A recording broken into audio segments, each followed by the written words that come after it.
You can see here is the surfaces of the Greenland ice sheet, which goes up to about 3,500 metres above sea level.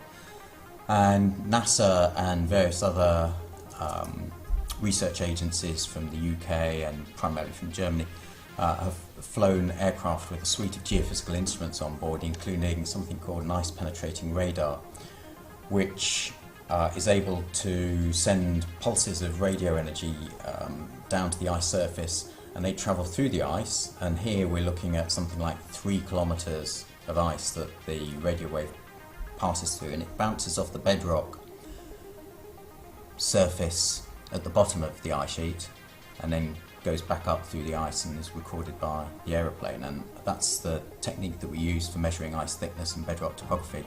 And here we've dipped underneath the ice sheet, and now we're looking at the bedrock topography underneath, and you can see these blue peaks here are mountains around the margins of Greenland. It's quite mountainous, particularly in the east, on the eastern coastline.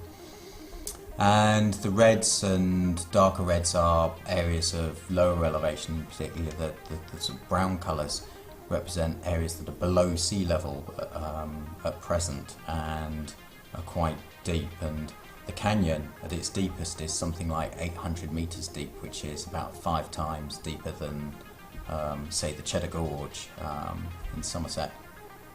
And the canyon is 750 kilometres long and up to about 10 kilometres wide, so it's a huge feature, and it was quite a surprise for all of us to discover that this was really there and that we wasn't a mistake in the data or an artifact or some sort of processing error.